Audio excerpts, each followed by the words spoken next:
I'll be honest with you, I'm way more experienced at guinea pig proofing a tiny apartment than preparing for a puppy. But here's the thing. Whether you're setting up for cavies or an 8-week-old Labrador, the core principle is exactly the same. You've got to spot the hazards before your new family member does. I go by Mariana Vasquez, and I'm a small pet care specialist who spent years working with exotic pets in tight spaces. You're listening to Total Pet Parent Podcast. Quick heads up, everything you hear is researched and written by real people with actual expertise, but the voice delivering it is AI generated. Just wanted to be upfront about that from the start. If you've been listening to this show for a while, thank you. It really means a lot knowing you keep coming back. And if this is your first episode, welcome. We release new episodes every Monday, Wednesday, and Friday, so there's always something fresh. Now let's get into what we're tackling today. You're about to learn the complete room-by-room process for creating a safe environment before your puppy arrives. We're covering everything from electrical cords to toxic plants. This whole project takes about 3 to 4 hours for an average home, doesn't require any special skills, and could literally save your puppy's life, not to mention your favorite shoes. Let's start with what you'll need to gather before you begin. You'll want at least 2 baby gates or pet barriers, the kind that adjust to fit doorways between 28 and 40 inches wide. Grab some cable management solutions, cord covers, cable ties, whatever you've got. You'll need cabinet locks or magnetic closures. Those child-proof latches work perfectly for this. Pick up some bitter apple spray or another pet-safe deterrent, but make sure it's food grade. Get yourself secure trash cans. The step-on models with locking lids are ideal. You'll need storage bins with tight-fitting lids for organizing all the hazardous stuff you're about to relocate. Standard child-proof outlet covers, non-toxic cleaning supplies for your final sweep, and honestly, just grab a notepad and pen because you're going to want to track trouble spots as you walk through. Now, the first real step is what I call the floor-level perspective assessment. Get down on your hands and knees. I know, it sounds ridiculous, but this is where puppy-proofing gets real. When I first brought home my guinea pigs, I thought I'd spotted every potential issue from standing height. Then I got down to their level and discovered this entire world of dangling cords, dusty corners, and gaps behind furniture that looked like adventure playgrounds. Crawl through each room of your home. Pay special attention to anything within 24 inches of the floor. Puppies explore with their mouths, so anything chewable, swallowable, or temptingly dangly is a target. Look for electrical cords, phone chargers, window blind cords, computer cables. These are prime chewing hazards that pose serious electrocution risks. Check your baseboards for loose nails, splinters, or peeling paint. That's especially concerning in older homes with lead paint. Peer under furniture for all those forgotten items: coins, paper clips, rubber bands, hair ties, and those mysteriously migrating socks. Make notes as you go. I use a simple room-by-room checklist, marking each hazard with its location and how urgent it is. You'll spot things you completely overlooked, like that gap behind the bookshelf that's exactly puppy-sized, or the fascinating pile of dust bunnies under the couch that definitely contains something questionable. Next up, you need to secure all chemicals, medications, and toxic substances. Puppies have absolutely zero judgment about what's safe to ingest, which makes your cleaning supplies, medications, and household chemicals major threats. Move everything potentially toxic to high shelves or locked cabinets, and I mean everything. Start in the kitchen. Dish soap, dishwasher pods, those are especially dangerous because they look like candy. Oven cleaner, drain uncloggers, anything containing bleach or ammonia.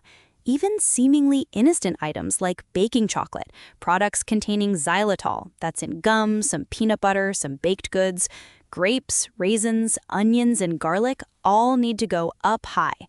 Install child-proof latches on lower cabinets or commit to keeping them completely empty of hazards. Move to the bathroom. Medications, both human and pet versions, vitamins, supplements, dental floss, razors, nail polish remover, hair dyes, cosmetics. That bathroom trash can, it needs a secure lid or it needs to be relocated entirely. Used dental floss and cotton swabs are inexplicably fascinating to puppies and can cause serious intestinal blockages. In your laundry room or utility area, you've got detergents, fabric softeners, dryer sheets, bleach, stain removers, and especially antifreeze. Ethylene glycol tastes sweet but is lethally toxic even in tiny amounts. In the garage, there's fertilizers, pesticides, automotive fluids, paints, solvents, and rodent poisons. The effort you put into this step really pays off. According to the ASPCA, household toxins are among the top reasons puppies end up in emergency veterinary care. Moving on to electrical hazards and chewable temptations. When I puppy-proofed for my friend's new golden retriever, we counted 17 accessible charging cables in her living room alone. 17! Each one was a potential electrocution hazard wrapped in deliciously chewable rubber coating. Bundle and elevate cords wherever you can.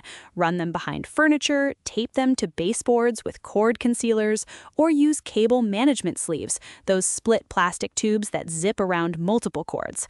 For cords that absolutely must remain accessible, like the lamp next to your reading chair, apply bitter apple spray or wrap them in cord protectors made from PVC or braided cable sleeves. Test the bitter spray on an inconspicuous area first to make sure it doesn't damage the cord coating. Cover unused electrical outlets with standard child-proof plugs.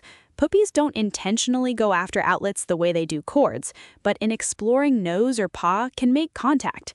Remove or secure other chewable temptations. Shoes, every single pair goes in a closet with a closed door. TV remotes, game controllers, books on low shelves, kids' toys, throw pillows with dangling tassels, houseplant leaves within reach. I learned this lesson when my guinea pigs systematically destroyed every cardboard box corner in my apartment.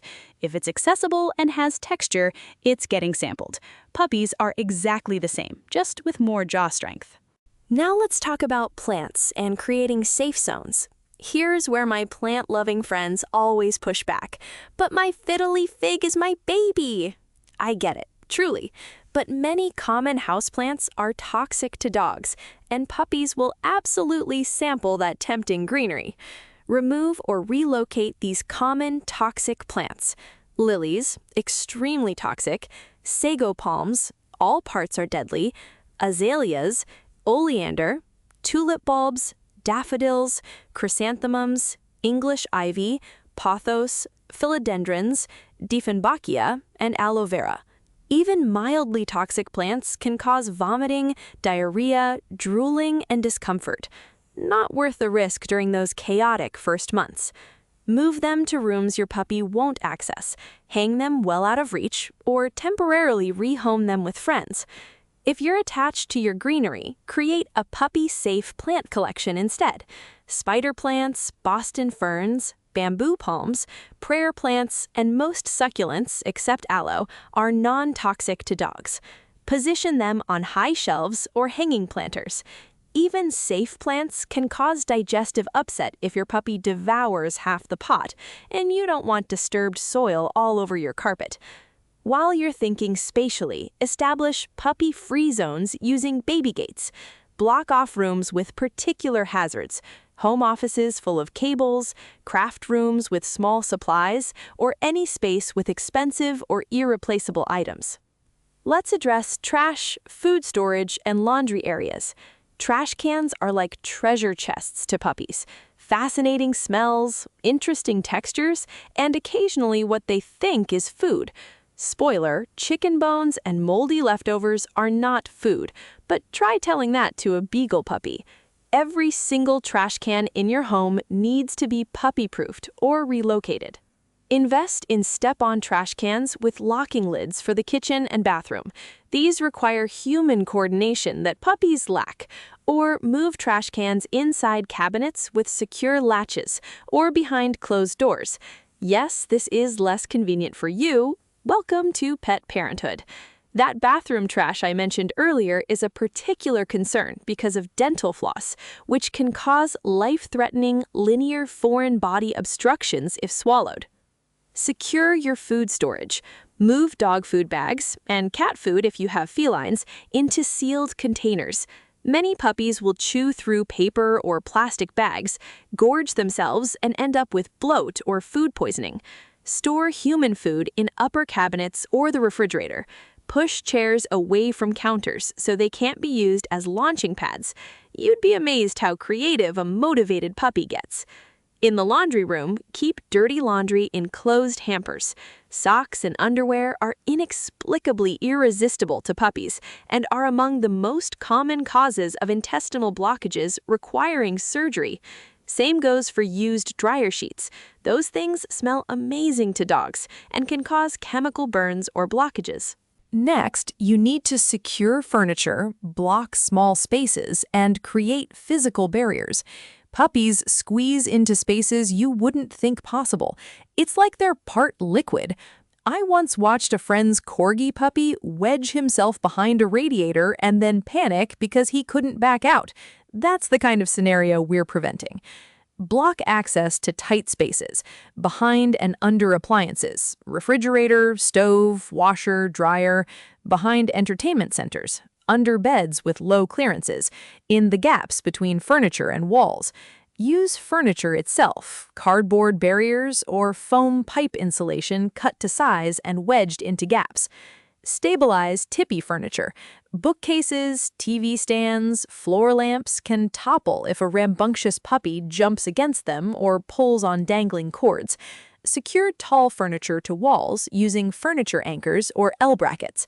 This is standard earthquake safety that doubles as puppy protection. Check your window treatments. Cords from blinds pose strangulation risks. Use cord cleats to secure them high on the wall or switch to cordless window coverings. Many blinds with tempting pull cords are particularly concerning. Create a designated puppy area for when you can't supervise directly. This might be a kitchen sectioned off with baby gates, an exercise pen, or a puppy-proofed bedroom. This space should contain your puppy's crate, water bowl, and safe toys, essentially a hazard-free zone where they can't get into trouble. If you've got a yard or patio, it needs puppy-proofing too. I don't have outdoor space myself, apartment living and all, but my friends with yards have learned this lesson the hard way. Do a fence inspection. Walk your entire fence line looking for gaps, loose boards, holes dug by other animals, or spaces under gates. Puppies can squeeze through surprisingly small openings. If their head fits, their body will follow. A 6-inch gap under your gate is an escape route. Secure all openings with wire mesh, additional boards, or buried fencing. Remove or fence off hazards. Swimming pools, puppies can't always find the steps and can drown. Koi ponds, hot tubs, fire pits, grills, propane tanks. Check for toxic outdoor plants like foxglove, morning glory, yew, castor bean plants, and certain mushrooms that might sprout after rain. Lock away garden and lawn products, fertilizers, pesticides, herbicides, cocoa mulch that contains theobromine, the same toxin in chocolate, and slug bait. Even products labeled pet safe should be used with caution. Wait until they've fully dried or been watered in before allowing puppy access. In the garage, in addition to the chemicals mentioned earlier, secure tools with sharp edges, nails and screws, those are often spilled on garage floors, and anything small enough to swallow. Keep the garage door closed or use a baby gate to block access entirely. Time for a final walkthrough and establishing your training setup. You've done the heavy lifting. Now it's time for quality control. Go through your home one final time. This time, thinking about the first 24 hours with your puppy. Where will your puppy sleep? Set up a crate in a quiet corner of your bedroom or designated puppy area. Make sure the path from crate to outdoor potty spot is clear and hazard-free. You'll be making this walk at 2 in the morning, half asleep. Establish a training station. Set aside a drawer or basket for training supplies, treats, a clicker if you're using one, potty training aids. Double-check your supplies. Food and water bowls, age-appropriate puppy food, collar with ID tag, leash, and safe chew toys. You'll want multiple toy options. Puppies need appropriate outlets for their chewing instincts. Get your emergency preparedness sorted. Save your veterinarian's number and the nearest 24-hour emergency vet clinic in your phone. Keep the ASPCA poison control number handy. That's 888-426-4435. Having these ready before you need them makes crisis moments less panicky. Do one last floor-level crawl. I promise you'll spot something you missed. We all do. Let me share some pro tips and common mistakes. The biggest mistake? Assuming you'll remember to close that one cabinet or keep the bedroom door shut. You won't. In the chaos of puppy life, doors get left open and cabinets stay ajar. Build your puppy-proofing assuming human error, because it will absolutely happen. Here's a pro tip on cord management. For cords that must remain low, like that floor lamp, try running them through PVC pipes or foam pipe insulation split lengthwise. It's not pretty, but it's effective and much cheaper than an emergency vet visit. Don't puppy-proof just the living areas. Puppies are Houdinis. That guest bedroom you never use, your puppy will somehow end up in there, probably when you're in the shower. Proof the entire house or commit to keeping doors closed. And honestly, closed doors are easier to forget than you'd think. Here's a scent trick. After you've puppy-proofed, wipe down tempting surfaces, bottom shelves, baseboards, furniture legs with a pet-safe cleaner or diluted vinegar solution. This removes interesting smells that might attract investigation. It's like hitting the reset button on scent trails. Rotate your hazard checks. Puppies grow fast. That coffee table they couldn't reach last week, they can reach it now. Every few weeks, repeat your floor-level assessment to catch newly accessible hazards. What's safe for an 8-week-old puppy might be completely vulnerable to a 12-week-old with an extra 3 inches of height and a lot more confidence. Consider your puppy's breed characteristics. Terriers dig and burrow. Retrievers carry everything in their mouths. Herding breeds nip at moving objects. Knowing your breed's tendencies helps you predict problem areas. Let's tackle some frequently asked questions. How long does a house stay puppy-proofed? Most homes need active puppy-proofing for 12 to 18 months, though this varies by breed and individual dog. Destructive chewing typically peaks between 4 and 7 months during teething, then gradually decreases as your dog matures and learns house rules. Keep safety measures like secured chemicals and covered outlets permanently, but you can relax restrictions on accessible furniture and decor once your dog demonstrates consistent good judgment and completes basic obedience training. Do I need to puppy-proof if I'm getting an adult dog instead of a puppy? Yes, though the focus shifts slightly. Adult dogs, especially those new to home environments or coming from shelters, still explore unfamiliar spaces with their mouths and may have anxiety-driven destructive behaviors during the adjustment period. Focus on securing trash, toxic substances, and valuable items while giving your new dog 3 to 4 weeks to demonstrate their behavior patterns before deciding what additional puppy-proofing you can remove. What rooms should I completely block off from my new puppy? At minimum, block off any room containing substantial hazards you can't easily relocate. Home offices with computer equipment and cables, craft rooms with small supplies, bathrooms with accessible medications and cleaning products, and rooms with valuable or fragile items. Most puppy parents block off 2 to 4 rooms initially, then gradually expand access as the puppy learns house rules over 4 to 6 months. A good starting point is keeping your puppy's world small: kitchen, living room, and their crate area. Then adding rooms one at a time once they demonstrate good behavior. Here's what it all comes down to.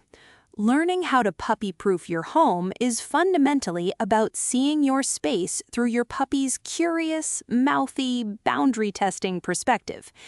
Get down to floor level. Secure anything toxic or hazardous. Manage electrical cords and chewable temptations. Eliminate dangerous plants. Proof your trash and food storage. Block escape routes and tight spaces. Extend your efforts to outdoor areas. Conduct regular reassessments as your puppy grows. The 3 to 4 hours you invest before bringing your puppy home prevents emergency vet visits, protects your belongings, and creates a foundation for successful house training and bonding. Your home doesn't need to become a sterile, personality-free zone. It just needs to be safe while your puppy learns the rules. Those rules take months to stick, but the effort you put into preparing now gives you both the best possible start. That wraps up this episode of Total Pet Parent Podcast. Thanks so much for listening all the way through. New episodes drop every Monday, Wednesday, and Friday, so you'll have regular content to look forward to. If you found this helpful, I'd really appreciate it if you left a 5-star rating and wrote a quick review. It genuinely makes a difference. That's how other people who need this information actually find the show. And go ahead and hit subscribe or follow so you get notified the second a new episode goes live. Talk to you soon.